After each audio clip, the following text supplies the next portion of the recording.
اگلے پھر انشاءاللہ اسی پوری دے آج بدے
بحمد اللہ بفضل اللہ آپ حضرات کی خدمت عالیہ میں قرآن مجید فرقان حمید کا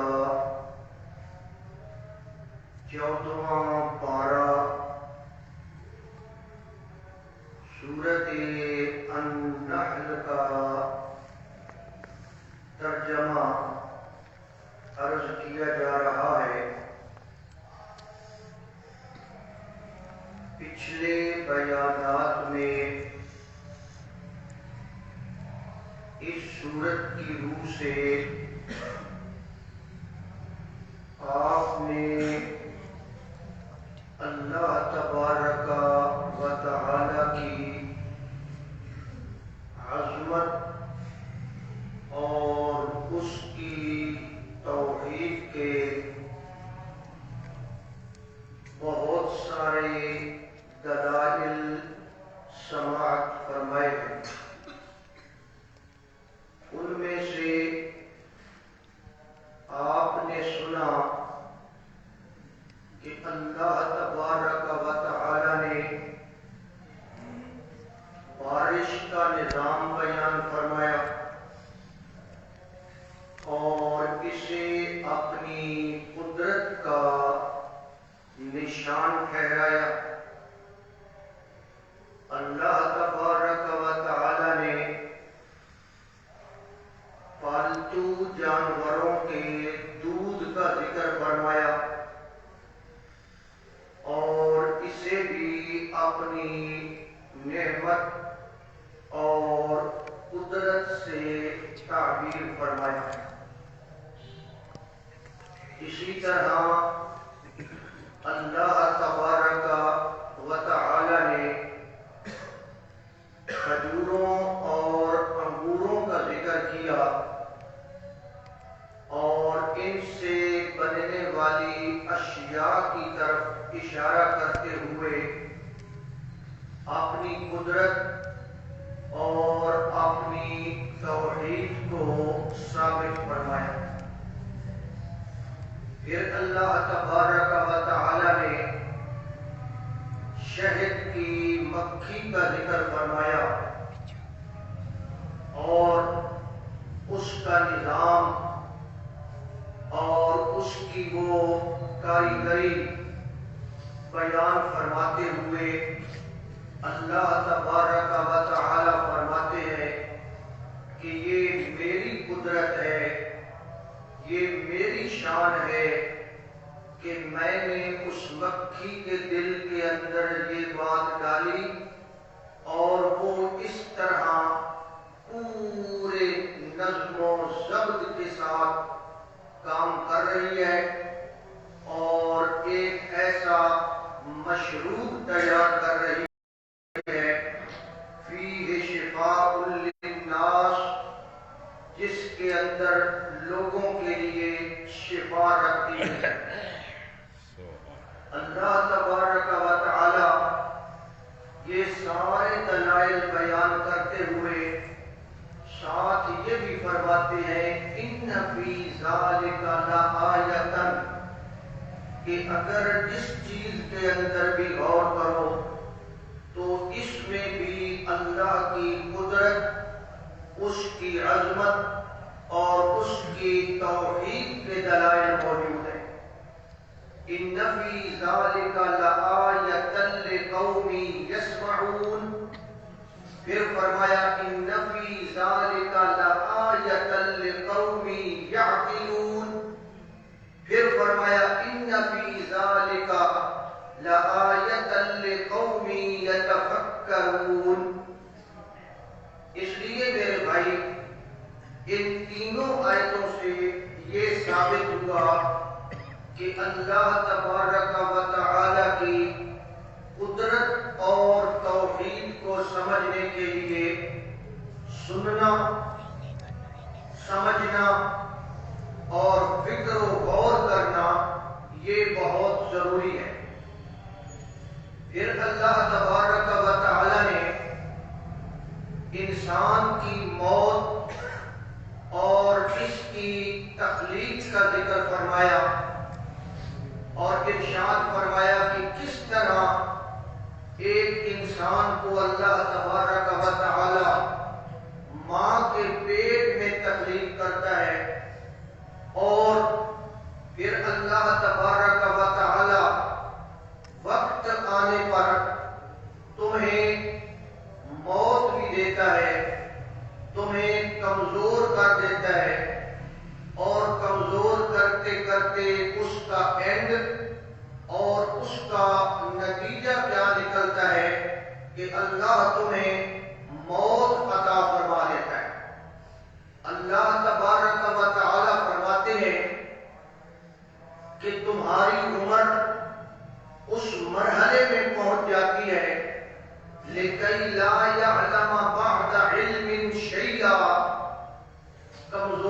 آتے آتے ارذل العمر تک تم پہنچ جاتے ہو اور پھر تم کچھ بھی نہیں جانتے، جبکہ پہلے تم بہت کچھ جانتے تھے۔ تمہارا حافظہ کمزور ہو جاتا ہے، تمہارا ذہن کمزور ہو جاتا ہے، تمہاری آنکھیں، تمہاری بصارت، تمہاری سماعت کمزور ہو جاتی ہے، طاقت کمزور ہو جاتی ہے، بڑھاپا اس طرح چھا جاتا ہے کہ تمہاری شکل دیکھ کر کوئی آدمی پہچاننے کے لیے بھی تیار نہیں ہوتا۔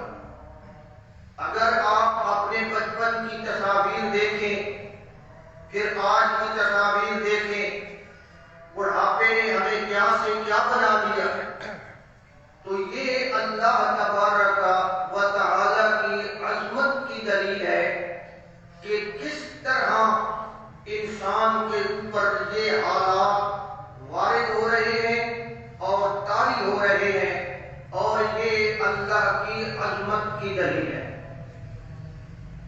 آج کی آیات میں اللہ تبارک و تعالی نے اپنی ایک اور قدرت بیان فرمائی، اپنا ایک اور احسان بیان فرمایا کہ یہ میرا احسان ہے، یہ میرا انعام ہے، اور یہ میری بہت بڑی قدرت ہے۔ واللہ فضل بعضکم علی بعض فی الرزق، کہ میں نے تم میں سے بعض لوگوں کو بعض لوگوں پر رزق کے اعتبار سے فضیلت اور بڑھوتری عطا فرمائی ہے۔ واللہ فضل بعضکم علی بعض فی الرزق، یہ رزق کے اندر، معیشت کے اندر تفاوت ہے۔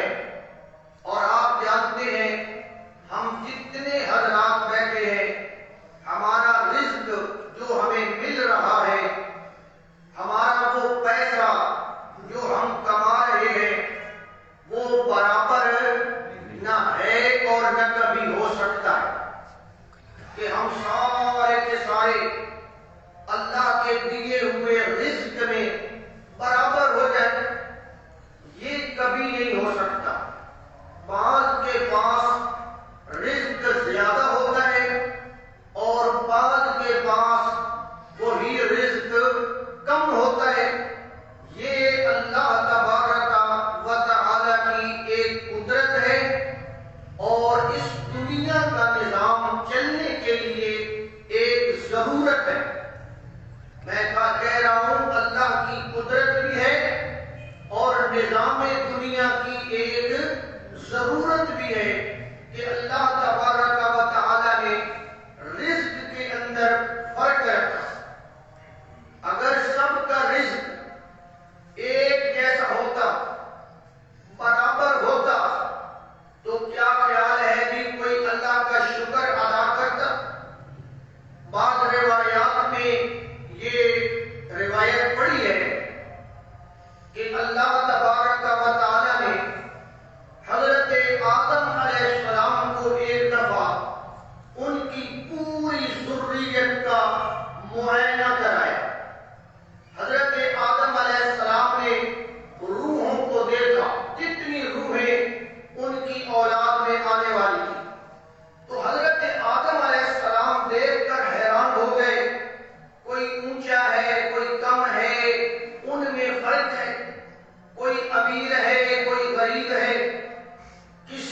حکمت میں جانتا ہوں.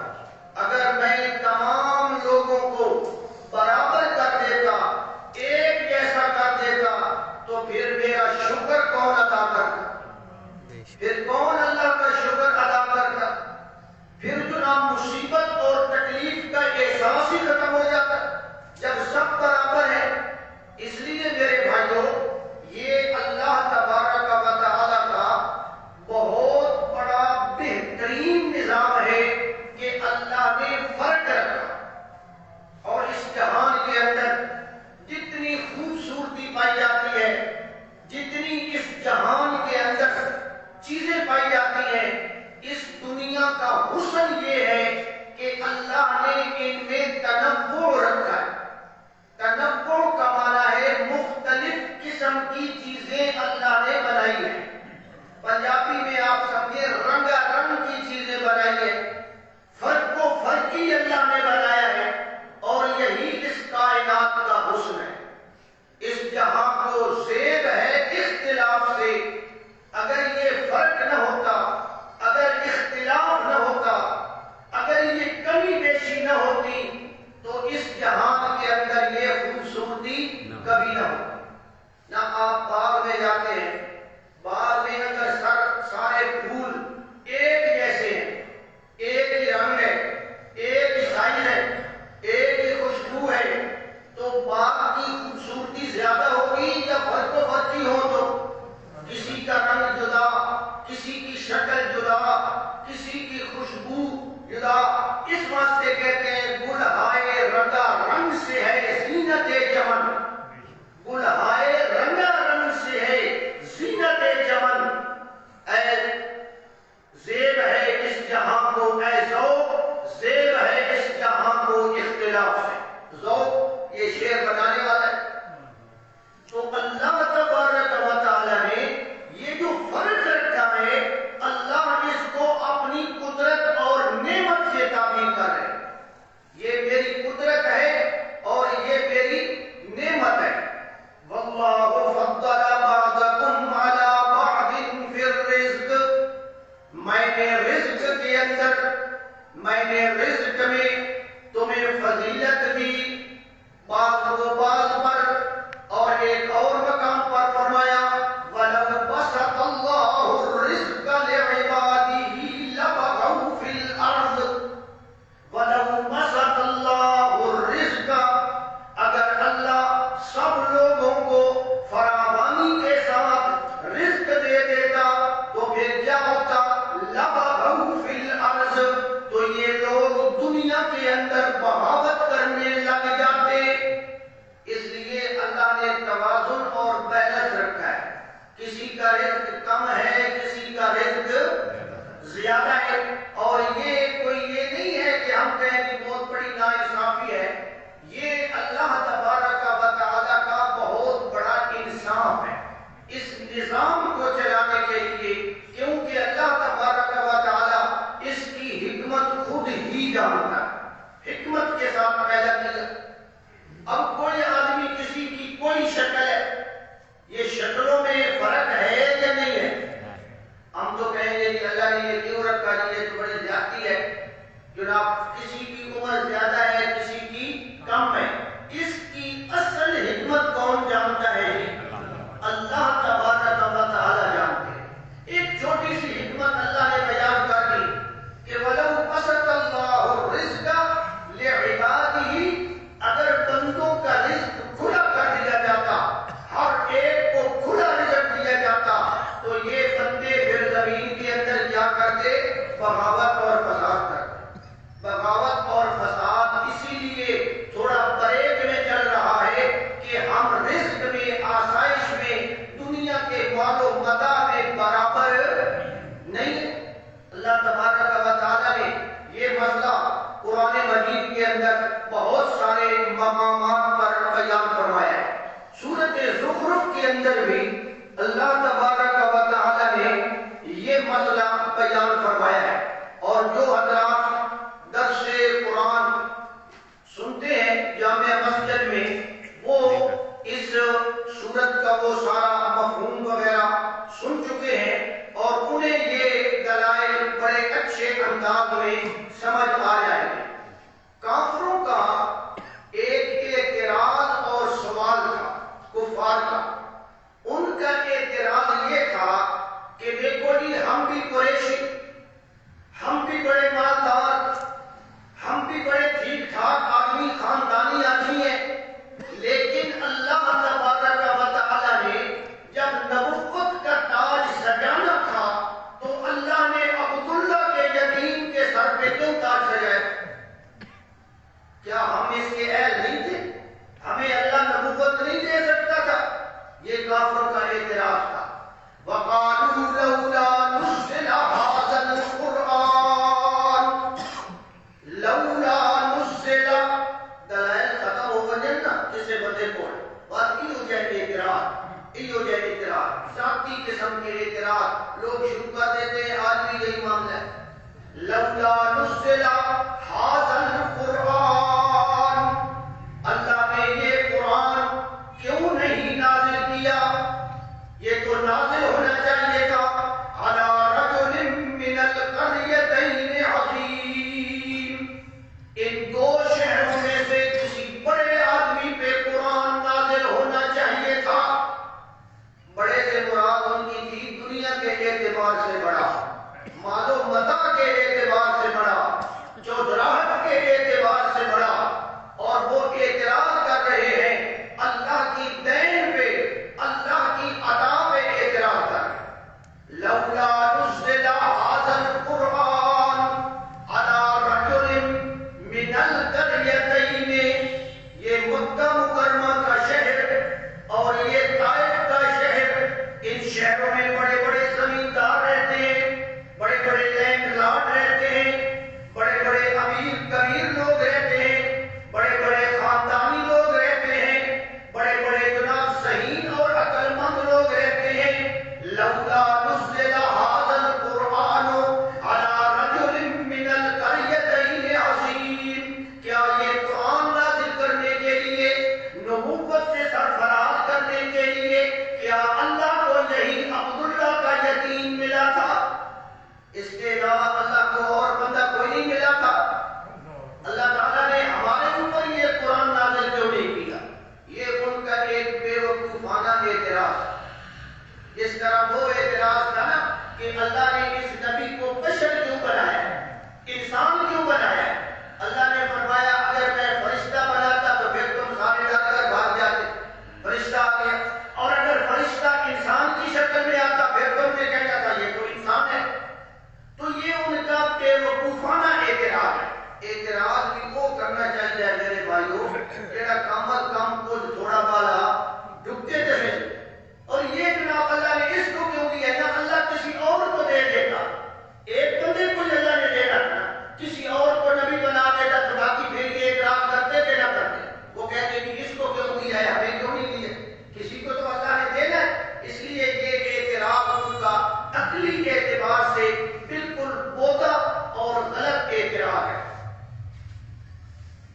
بہرحال اعتراض ہوتا ہے، اعتراض کا جواب دینا چاہیے یا نہیں دینا چاہیے؟ یہی میرا بہت بڑا آپ سے مطالبہ ہے، اور میں اتنے سالوں سے جھگڑا کر رہا ہوں کہ اعتراض کا جواب دینا چاہیے یا نہیں دینا چاہیے۔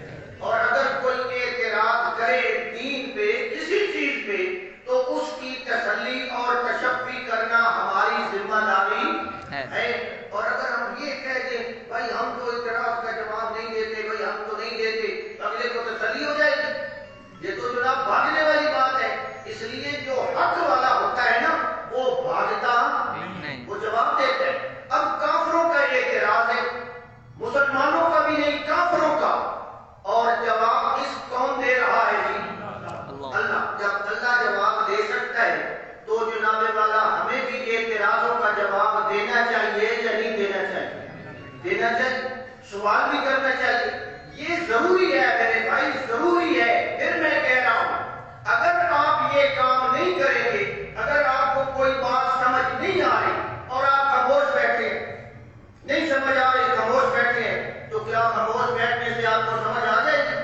آپ اس بندے سے پوچھیں بھائی جی یہ بات سمجھ نہیں آئی، پلیز مجھے سمجھائیں۔ میں کوئی لڑنے کا تو حکم نہیں نہ کر رہا،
ربک پنجابی جب یہ نا پنجابی دے وچ تہاں سمجھاون واسطے تے اللہ ان دا جواب دیتا ہے بھائی میری مرضی جے نبی بناواں تسی مامے لگ دیو ہن سمجھ آ گئی گل یہی مفہوم ہے اس کا اہم یقسمون رحمت ربک کیا رب کی رحمت تم تقسیم کرنے والے ہو تمہارے ہاتھ میں ہے اللہ فرماتے ہیں کہ میری مرضی ہے میں جس کے سر پہ نبوت کا تاج سجاؤں اس کی اصل حقیقت میں خود جانتا ہوں تم اعتراض کرنے والے کون ہوتے ہو اللہ نے راستہ ہی کیا کر دیا بند کر دیا اگر اللہ جواب دیتا نہیں جی نہیں یہ بات کی وہ کہتے یہ تو فلانے کے اندر بھی تھی خوبی یہ تو فلانے کے اندر بھی خوبی تھی یہ تو فلانا بھی تھا نا اللہ نے فرمایا کہ میری مرضی ہے میں اس کی حکمت جانتا ہوں تمہیں کیا ہے اس بات پہ اعتراض کرنے میں پھر اللہ نے فرمایا نحن قسمنا بینہم معیشتہم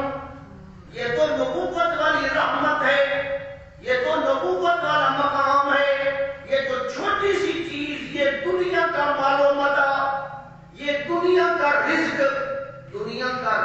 اور دنیا کا مال و متاع یہ بڑی چیز ہے یا نبوت بڑی چیز ہے اللہ فرماتے ہیں نبوت تو بڑی اونچی چیز ہے میں نے تو یہ دنیا کا جو ہے نا رزق یہ معیشت اور تمہاری روزی یہ بھی تقسیم کرنے والا میں خود ہوں یہ بھی میں نے کسی کے ہاتھ میں حالانکہ یہ معمولی سی چیز ہے دنیا ایک تنی جناب دنیا کی معمولی سی چیز ہے فرمایا نہیں یہ بھی دینے والا کون ہے جی نحن قسمنا بینہم معیشتہم ہم ان لوگوں کے اندر ان کی معیشت تقسیم کرنے والے ہم ان کی روزی ان کو تقسیم مولوی آپ کو کہے گا او جی دیندہ اللہ ہے دیندہ اللہ ہے تے تقسیم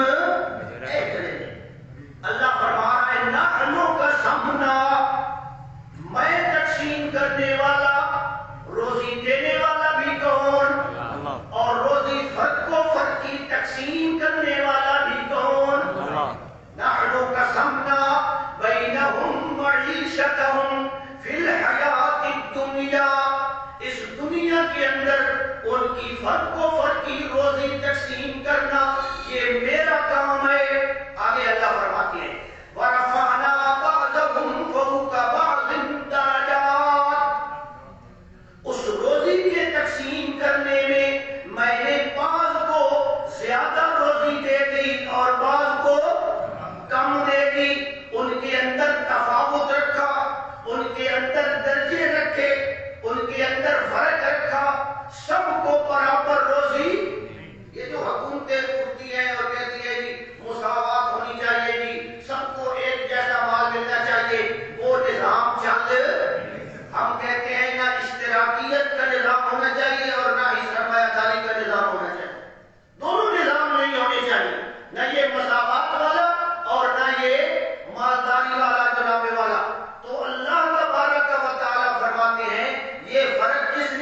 سقفا من فضة، تو میں کافروں کے گھروں کی چھتیں چاندی کی بنا دیتا۔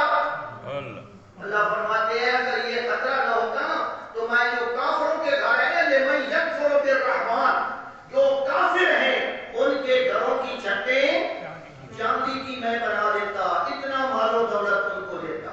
اور اگر کافروں کو اتنا مال و دولت ملتا کہ ساڑھے کے جو بعد بنیا بھائی کے کیوں بنائی کافروں بنائی، چلو بھائی دے مال و دولت کے لیے جناب دے چلو، اسی لیے تو اللہ نے جناب یہ نہیں دیا اتنا، ورنہ وہ دینا چاہے تو دے سکتا ہے۔ لمن یکفر بالرحمن لبیوتہم سقفا من فضة ومعارج علیہا یظہرون، اسی طرح ان کے گھروں کے اندر جو سیڑھیاں استعمال کی جاتی ہیں وہ بھی میں سونے اور چاندی کی بنا دیتا۔ وَلِبُيُوتِهِمْ أَبْوَابًا وَسُرُرًا عَلَيْهَا يَتَّكِئُونَ وَزُخْرُفًا، اور وہ گھروں کے اندر جو دروازے لگاتے ہیں جن چارپائیوں پہ وہ سوتے ہیں میں وہ چارپائیاں بھی ان کی سونے اور چاندی کی بنا دیتا۔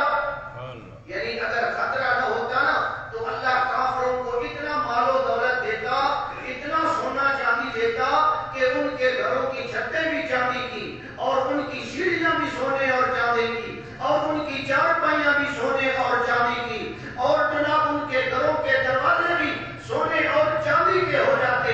لیکن اللہ فرماتے ہیں میں نے کیوں نہیں دیا، میں نے کافروں کو اتنا مال کیوں نہیں دیا؟ اس لیے نہیں دیا کہ تم لوگ کہیں جناب لالچ میں آ کر کفر ہی اختیار، اور اگر بندہ لالچ میں آ جائے تو پھر امتحان کیا ہو گیا جی ختم ہو جاتا نہ۔ اگر اللہ یہ سارا مال و دولت مسلمانوں کو دے دے، یہ مال و دولت سونا چاندی، پھر سارے لوگ کیا ہو جاتے مسلمان، پھر وہ مسلمانی ان کی قبول ہونی تھی کیونکہ وہ تو لالچ میں مسلمان ہوئے ہیں۔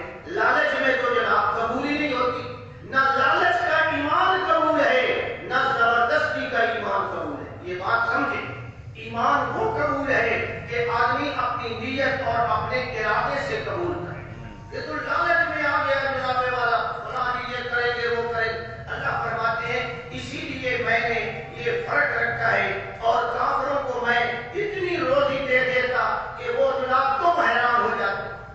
آج کافروں کی روزیاں دیکھ کر، آج کافروں کی سہولیات دیکھ کر، آج کفار کی فیسلٹیز دیکھ کر ہم لوگ حیران ہوتے ہیں۔ وہ جی اللہ تیرا انہوں نے تے بڑا فضل کیتا، اللہ انہوں نے تے بڑا فضل کیتا۔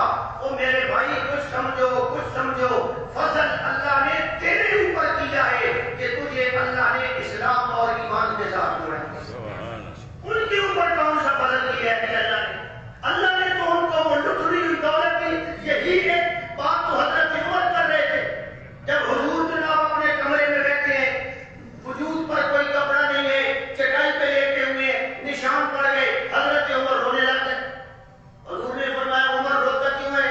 حضرت عمر نے فرمایا حضرت جی مسئلہ یہ بن گیا ہے کہ کفار، بے ایمان، مشرک، قیصر، کسرا، رب کی توحید کو نہ ماننے والے، شرک کرنے والے، وہ تو بڑے مزے کر رہے ہیں، وہ موجوں میں زندگی گزار رہے ہیں، اور آپ دو جہاں کے سردار ہو کر آپ کی یہ حالت کہ چٹائی پر بچھانے کے لیے کپڑا بھی آپ کے نیچے موجود نہیں ہے۔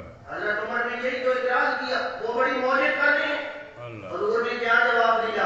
حضور نے فرمایا عمر لا یغرنک تقلب الذین کفروا فی البلاد متاع قلیل ثم مأواہم جہنم۔ کافروں کو اللہ نے جو کچھ دینا تھا اسی دنیا میں دے دیا، آخرت میں ان کے لیے کوئی نعمت موجود نہیں۔ اس لیے ان کو دیکھ کر للچانا نہیں ہے، ان کو دیکھ کر رالے نہیں ٹپکانی کہ ہائے ان کے پاس بڑی دولت ہے، ہائے میرا بیٹا امریکہ چلا جائے وہاں بڑی دولت ہے، میرا بیٹا کینیڈا چلا جائے فلاں جگہ پہ چلا جائے میں ادھر چلا جاؤں۔ انا للہ و انا، یہ ایمان کی اور جناب عقیدے کی کمزوری ہے۔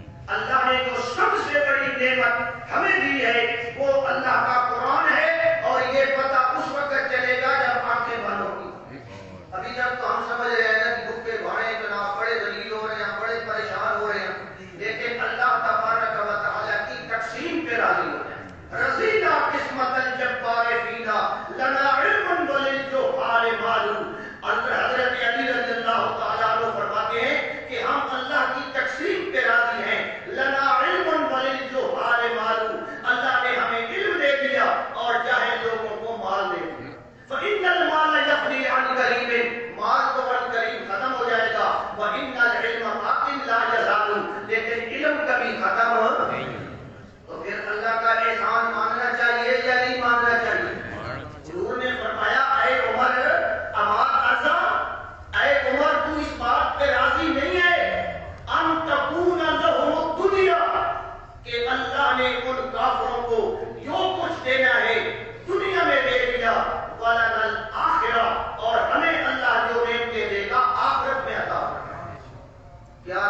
آئی، فتوحات آئیں، مال و دولت کچھ زیادہ ہوا، صحابہ مال و دولت دیکھ کر رو پڑتے اور کہتے تھے یار کہیں ایسا نہ ہو کہ اللہ نے ہمارے اعمال اور ہمارے ایمان کا بدلہ ہمیں دنیا میں دے دیا ہو. ہم تو دنیا والا بدلہ نہیں چاہتے، ہم تو آخرت والا بدلہ چاہتے ہیں. اسی کیا دیا آخرت تک کے جنہیں کتنی جناب جو کچھ ملے کتنے ہی ملے.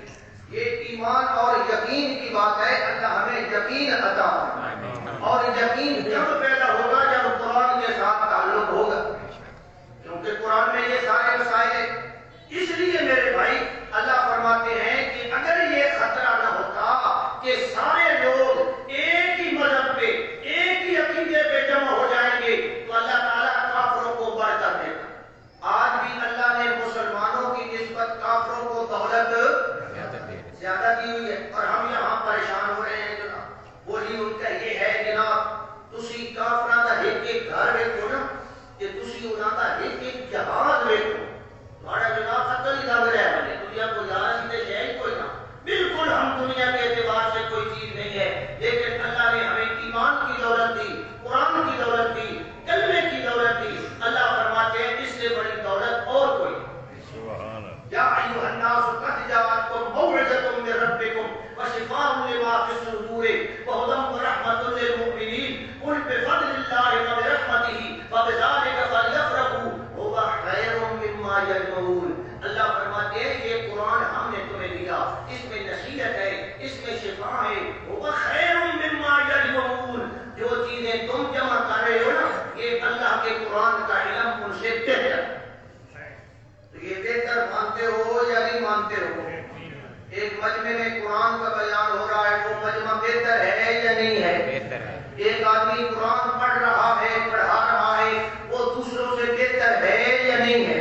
پھر قرآن کے مطابق ہمیں عمل کرنا چاہیے، قرآن پہ آنا چاہیے، قرآن پہ آنا چاہیے. کہتے ہیں کوئی آدمی تھا، ایسے میں نے واقعہ سنا ہے کہ اس کے ہاں اولاد نہیں ہوتی اور وہ جناب بڑا بیچارہ پریشان کہ میری اولاد کوئی نہیں. آخرکار تو اللہ سے دعائیں مانگے، یا اللہ پتر میں صحیح کوئی دھی دے دے، کوئی دھی دے دے. اللہ کی قدرت کتنے سالوں کے بعد اللہ نے اس کے گھر میں بیٹی عطا فرما دی. اب وہ بڑا خوش ہوا، بڑا خوش ہوا. اس نے کہا جناب وہ میری بیٹی پیدا ہو گئی، بڑی بات ہے. تو لہر میں آ کر نا اس نے یہ قسم اٹھا دی کہ جب میری بیٹی یہ جوان ہوگی اور میں اس کی شادی کروں گا، میں اس کو جہیز میں وہ تحفہ عطا کروں گا، وہ چیز دوں گا جہیز میں جو دنیا کی سب سے بڑی قیمتی چیز ہوگی. اب قسم تو اس نے اٹھا دی، لیکن دیاں جوان ہو گیا کوئی ڈھل لگ گئی جناب. ہاں ایک مسئلہ سن لو، عورت جوان کب ہو جاتی ہے؟ 10 سال کی عورت سارے ملک کی جوان کی ہوتی ہے. لیکن جناب کو بریک لائی ہوئی ہے نہیں، 18 سال تو پہلے شادی نہیں ہو سکتی. وہ 10 سال تو لے کے 8 سال تک جو مرضی کرتوت کرے سی کہ نہ کرے سی، اور کرتیاں نہیں پڑیاں. 10 سال دیا کڑیاں نے جاکر نہیں لمبے پہ تھک آئی ہے تھوڑے سے تو یہ کہتے ہیں ابھی بچی ہے جی، ابھی چھوٹی ہے جی، ابھی اس کی عمر کیا ہے جی، 18 سال سے ہوگی تو تب شادی ہوگی.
ایک نسخہ خرید کر اپنی بیٹی کو جہیز میں دے دے، اس سے بڑی اس کائنات کے اندر قیمتی چیز کوئی نہیں۔ اسی قرآن دیون لگے سنتے آتا ہے شرم قرآن دینا ابھی تو جب قرآن کو استعمال کرے گے دی رخصت ہو رہی ہے اتنے قرآن رکھے گا کہ تو نہ ویکھو آج کوئی نہیں ویکھو اتنے قرآن دا سایہ ہے، قرآن کے سائے ساری شادی بے غیرتیوں سے بھری ہوئی ہے، ساری شادی جناب شریعت کے خلاف ہے، اور جب بچی رخصت ہو رہی ہے اس کے اوپر قرآن کا سایہ، کیا خیال ہے برکت ہوگی؟ لعنت پڑ رہی ہوتی ہے اللہ کی ان لوگوں پہ۔ اللہ تعالی ہمیں سمجھ عطا فرمائے۔ تو فرمایا اس لیے ہاں جی برات دی آگے توحید کا مسئلہ سمجھایا، فرمایا فَمَا الَّذِينَ فُضِّلُوا بِرَادِّ رِزْقِهِمْ۔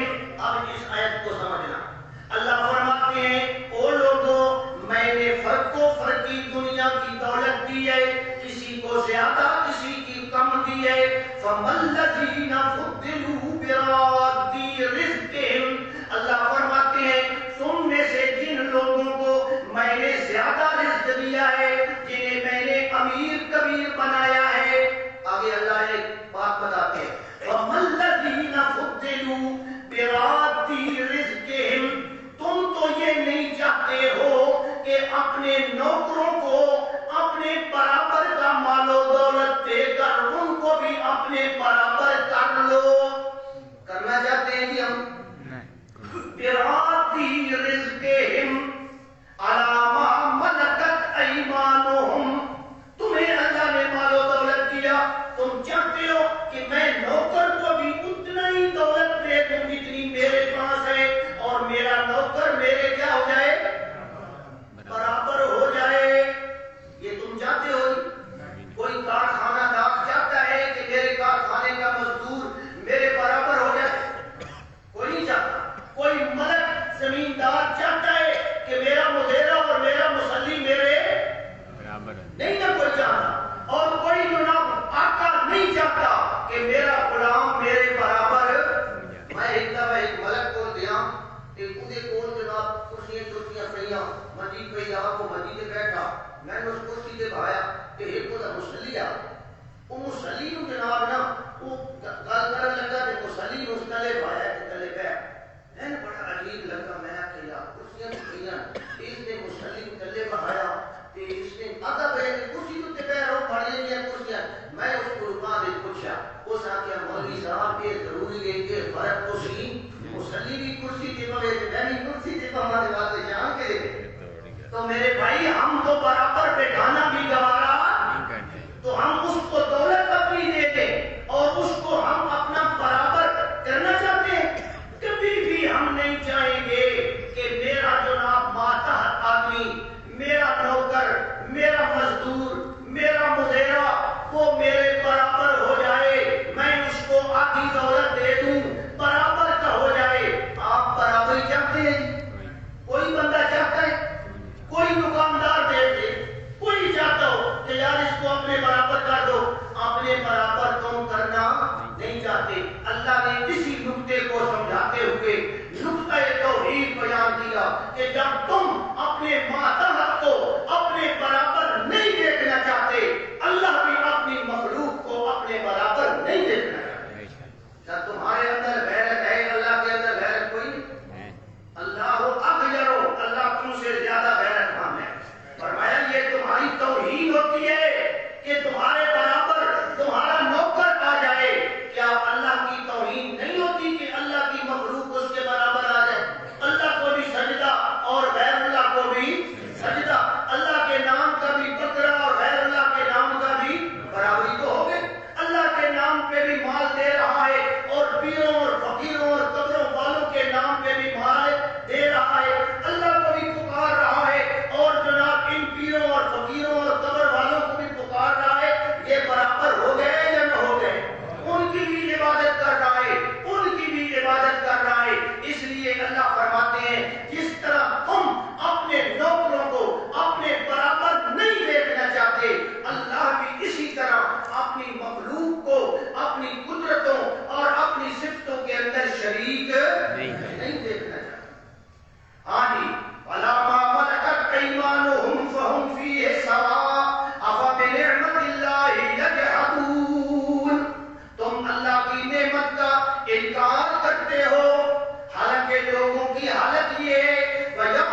کے دینا گلاس میں پانی نہ لے لے کہ شکریہ ادا کرنے والی میں حاجی فاروق صاحب کا کہیں بڑا شکریہ. یہ جائز ہے بات؟ عقل سے سوچیں. جس نے دی ہے شکریہ بھی اسی کا کرنا ہے. تو یہ عبادت بھی تو شکریہ ہے نا. یہ صدقے، یہ نمازیں، یہ روزے، یہ زور و پکار، یہ شکریہ ہے. جب دینے والا اللہ ہے تو پھر شکریہ کس کا ادا کرنا چاہیے؟ وَيَعْبُدُونَ مِن دُونِ اللَّهِ مَا لَا يَمْلِكُ لَهُمْ رِزْقًا مِنَ السَّمَاوَاتِ وَالْأَرْضِ شَيْئًا وَلَا يَسْتَطِيعُونَ. وہ تو ذرہ برابر بھی قدرت. یہ تمہیں روزی دینے والا کون؟ ایک ذرہ برابر بھی تمہیں روزی اللہ کے ماں سوا اور کوئی نہیں دے سکتا. ذرہ برابر بھی کوئی دے سکتا ہے؟ لا یملکون مثقال ذرۃ. وہ ایک ذرے کے برابر بھی اختیار پیر کے ولی کے فقیر کے پیغمبر وہ ایک ذرے کا بھی اختیار. وہ تو ایک مکھی بھی میرے بھائی پچھلے درس میں سن چکے ہیں. وہ ایک مکھی بھی پیدا جب ان کے اندر اتنا بھی اختیار نہیں ہے تو پھر ہمیں دینے والا کون ہے؟ پھر جو دینے والا ہے اس کا شکریہ ادا کرنا چاہیے یا کسی اور کا؟ یہی بات تو سورۃ فاتحہ میں سمجھائی. الحمدللہ ساری تعریفاں تیرے واسطے رب العالمین. کیوں؟ کہ تم سارے ہم پالنا. تو جو پالنے والا ہے تعریف بھی اسی کی کرنی چاہیے یا کسی اور کی؟ اسی کی کرنی چاہیے. یہی چیز تھی جس کے لیے اللہ تبارک و تعالی نے انبیاء کرام بھیجے. اور وہ لوگ جناب غیر اللہ سے مانگتے اور وہ کہتے تھے جناب کہ اللہ نے ان کو اختیار. ایک اور گروہ ہے، ایک گروہ کا یہ کہ آتا ہے ہمارے کو اختیار ہے، یہ ہمیں دیتے ہیں، یہ ہمیں دیتے ہیں. اور ایک گروہ یہ وہ کہتے ہیں کہ اللہ ہی سے گلیا ہے، اللہ ہی نام دیتا ہے. یہ کوئی اپنے بولو دیتے ہیں اللہ ہی نام گلیا نا، اللہ ہی دیتا ہے جناب. اللہ تبارک و تعالی نے اس کی بھی ترغیب فرمائی کہ جب دینے والا اللہ ہے تو پھر ان کی شوروں کے. تو مکے والا مشرک بھی مانتا تھا. مکے والا مشرک جب لبیک پڑھتا تھا پتہ ہے کس طرح پڑھتا تھا؟ تو آپ فرمائیں اللہ ہمیں بھی لبیک پڑھنے کی سعادت نصیب. اللہ عمرے کے پروگرام بنائے، اللہ حج کے پروگرام بنائے، ہم دوبارہ جائیں لبیک پڑھے. ہم تو ترس گئے. اور میرے بارے میں تو آپ والد صاحب یاد عبد الخالق کو پتہ نہیں کہ جھل چڑھے ہویا 4 پیسے اکٹھے کرے گا کہ بات عمرے تھے. تو آپ فرمائیں اللہ ایسی صورتحال پیدا فرمائے کہ ہمیں دوبارہ لبیک پڑھنا نصیب. مکے والے مشرک لبیک پڑھتے تھے، لبیک اللہم لبیک. وہ کس کو پکارتے تھے لبیک کر کے؟ کس کو؟ ہے مشرک. اور لبیک کس کو پکار رہے ہیں؟ لبیک اللہم لبیک. یا اللہ ہم حاضر ہیں. آگے کہتے ہیں لبیک لا شریک لک. ایک آدمی مشرک مندے لبیک لا شریک لک، تیرا کوئی شریک. آگے ایک جملہ بولتے تھے، آگے جملہ کوئی جملہ اصل جو ہے نا بات ہے. وہ کہتے تھے کہ اللہ تیرا کوئی شریک نہیں. الا شریکا هو تملکه وما ملک. لیکن تیرا وہ شریک ہے جنہوں آپ تم اختیار دیتے ہوئے. کیا کہتے تھے جی؟ جنہوں آپ کا اختیار دیتے ہوئے نا یا اللہ وہ ہے باقی اور کہ اللہ کیا فرما رہا ہے میں نے کسی کو اختیار لا یملکون مثقال ذرۃ. میں نے ذرہ برابر بھی کسی کو اختیار نہیں دیا. باقی آئے